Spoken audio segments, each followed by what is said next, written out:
ফেব্রুয়ারি জনগণ সিদ্ধান্ত নেবে। আর আমি শাহজাহান চৌধুরী আপনাদের দুয়ারে এসেছি। 91-তে দাঁড়িপাল্লায় ভোট দিয়ে আমাকে এমপি নির্বাচিত করেছিলেন। 2001 সালে তো দাঁড়িপাল্লা আমার খাদুব্বা ভোট দিয়ে এমপি হিসাবে নির্বাচিত করি। ওনারা ব্যাগ করে মন্ত্রীর মর্যাদায় বেগম খালেদা জিয়া আমাকে 5 বছর উনি সর্বাত্মক সহযোগিতা করেছেন। আমাকে এমপির মর্যাদা দিয়ে, আমাকে মন্ত্রীর মর্যাদা দিয়ে এমপি হিসাবে সাতকানিয়া লোহাগাড়াতে উন্নয়ন, রাস্তাঘাট, ব্রিজ, কালভার্ট, খাদ্যের বিনিময় শিক্ষা কর্মসূচি, রবার ড্রেন, জল, আমাদের এই দেশে কৃষি কাজের জন্য বিভিন্ন পাট, এই সবকিছু আমি 2001 সাল থেকে 2006 সালের মধ্যে সাতকানিয়া লোহাগাড়াতে করেছি, দায়িত্ব পালন করেছি।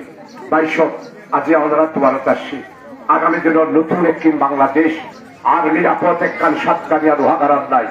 আগামী 12ই ফেব্রুয়ারি আই বড় মজলুম, আই বড় নির্যাতিত, আই সময়ে সময়ে 9টা বছর কারাগারে কাটিয়েছি। আমাদের জামাত ব্যক্তিবৃন্দরা ফাঁসির কাটতে দিয়েছে। আল্লামা সাইদি হযরতকে ইনজেকশন দিয়ে বিষ প্রয়োগ করে হত্যা করা হয়েছে, রাজপথে রক্ত দিয়েছে। আমি আপনাদের দুয়ারে এসেছি।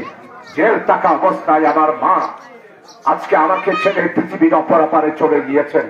আর মারে বড় ভয় হিসাবে খবর দিবার সুযোগ দেওয়া হয়।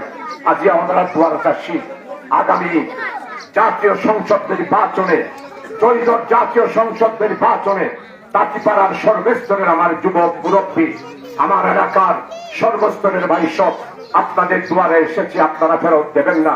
অতীতে যেভাবে দাঁড়িপাল্লায় ভোট দিয়েছিলেন, আমি আবারও আপনাদের দুয়ারে একটি ভোট ভিক্ষা চাই। তাঁতিপাড়ার সর্বস্তরের মানুষ একটি ভোট ভিক্ষা দিয়ে আগামী দিনে নিরাপদ সাতকানিয়া লোহাগাড়া, উন্নয়ন, রাস্তাঘাট, ব্রিজ, কালভার্ট, স্কুল, কলেজ, আমার ছোট ছোট ছেলেদের আগামী দিনের বাংলাদেশ গড়ার জন্য দাঁড়িপাল্লা মার্কায় একটা ভোট দেওয়ার জন্য